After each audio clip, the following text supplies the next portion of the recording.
Hey guys, welcome back to Holes with Miss Klein. I hope you guys have been enjoying following along as we read this really great book. Today we are starting off on chapter 15. If you have a copy of the book, feel free to read along with me, or you can just listen as we go. Chapter 15. Mr. Pendanski filled the canteens. The warden got a pitchfork out of the back of the pickup. She poked it through X-ray's dirt pile to see if anything else might have been buried in there as well. After you drop off X-ray, I want you to bring back 3 wheelbarrows, she said. X-ray got in the pickup. As the truck pulled away, he leaned out the wide window and waved. 0, said the warden. I want you to take over X-ray's hole. She seemed to know that 0 was the fastest digger. Armpit and Squid, you will keep digging where you have been, she said, but you're each going to have a helper.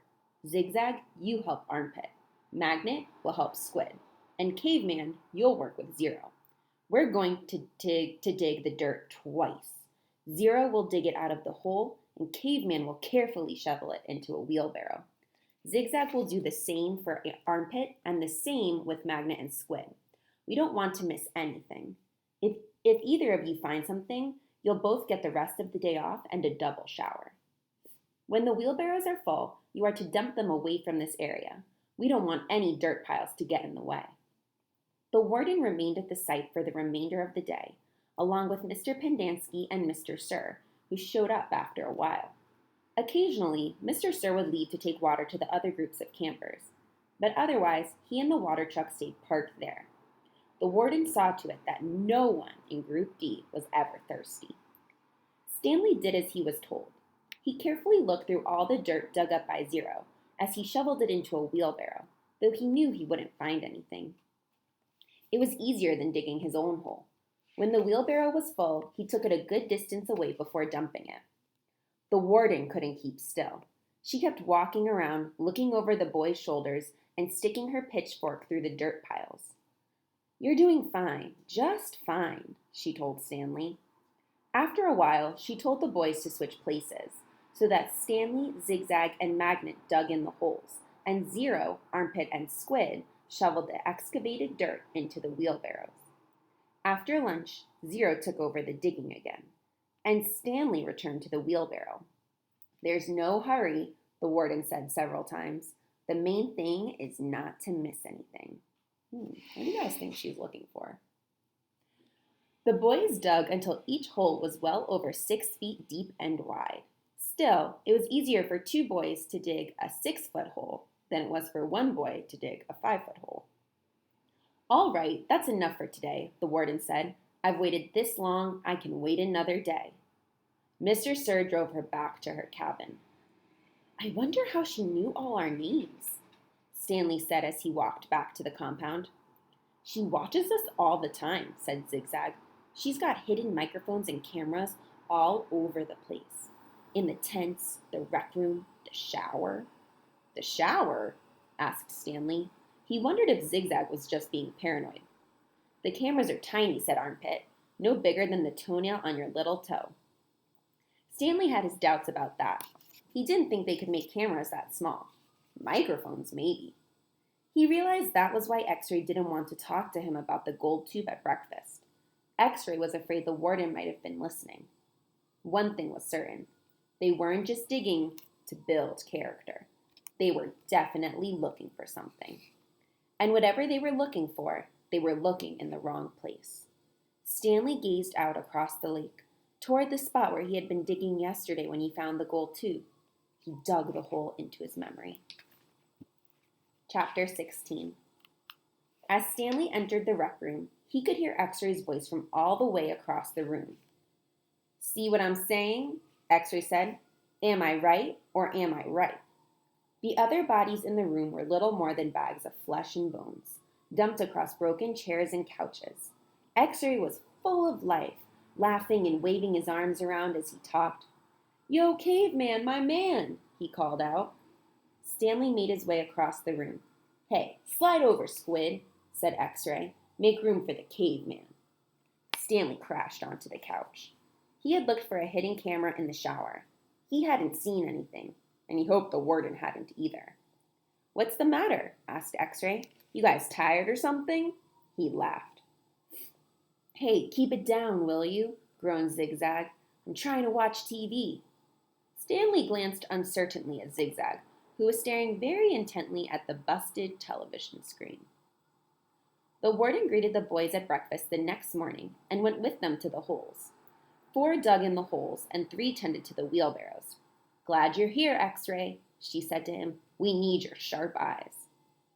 Stanley spent more time pushing the wheelbarrow than digging because he was such a slow digger. He carted away the excess dirt and dumped it into previously dug holes. He was careful not to dump any of it in the hole where the gold tube was actually found. He could still see the tube in his mind. It seemed so familiar, but he just couldn't place it. He thought that it might have been the lid to a fancy gold pen. KB could have been the initials of a famous author. The only famous author he could think of were Charles Dickens, William Shakespeare, and Mark Twain. Besides, it didn't really look like the top of a pen. By lunchtime, the warden was beginning to lose her patience. She made them eat quickly so they could get back to work. If you can't get them to work any faster, she told Mr. Sir, then you're going to have to climb down there and dig with them. After that, everyone worked faster, especially when Mr. Sir was watching them. Stanley practically ran when he pushed his wheelbarrow.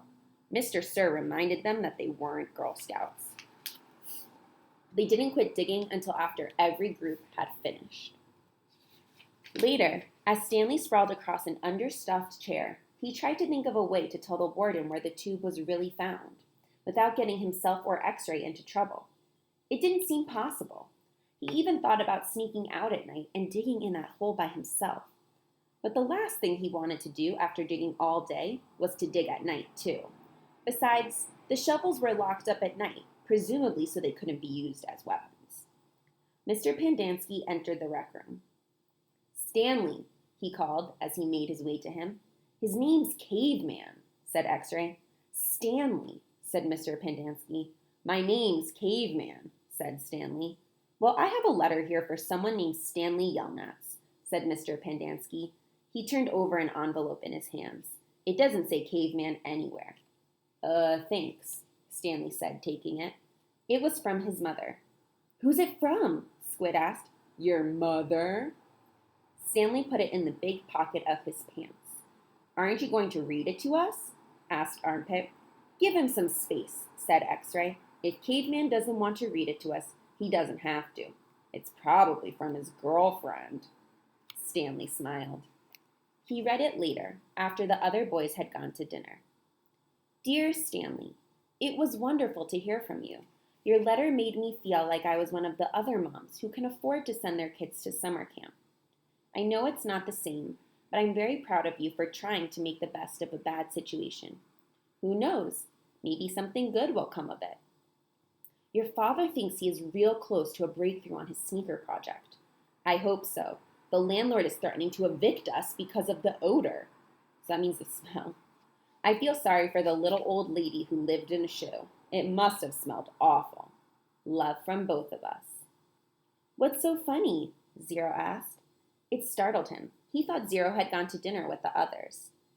Nothing, just something my mom wrote. What'd she say? Zero asked. Nothing. Oh, sorry, said Zero. Well, see, my dad is trying to invent a way to recycle old sneakers. So the apartment kind of smells bad because he's always cooking these old sneakers. So anyway, in the letter, my mom said she felt sorry for that little old lady who lived in a shoe. You know, because it must have smelled bad in there. Zero stared blankly at him. You know, the nursery rhyme? Zero said nothing. You've heard the nursery rhyme about the little old lady who lived in a shoe. No.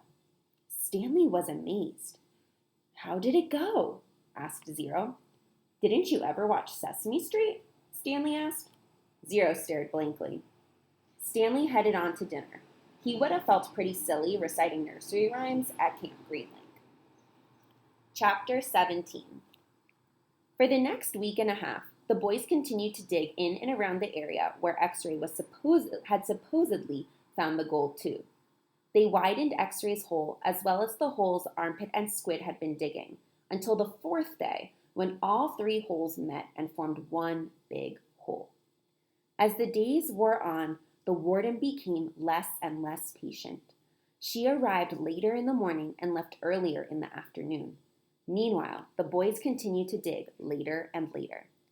"This is no bigger than it was when I left you yesterday," she said after arriving late one morning, well after sunrise. "What have you been doing down there?" "Nothing," said Squid. It was the wrong thing to say. At just that moment, Armpit was returning from a bathroom break. "How nice of you to join us," she said. "What have you been doing?" "I had to, go."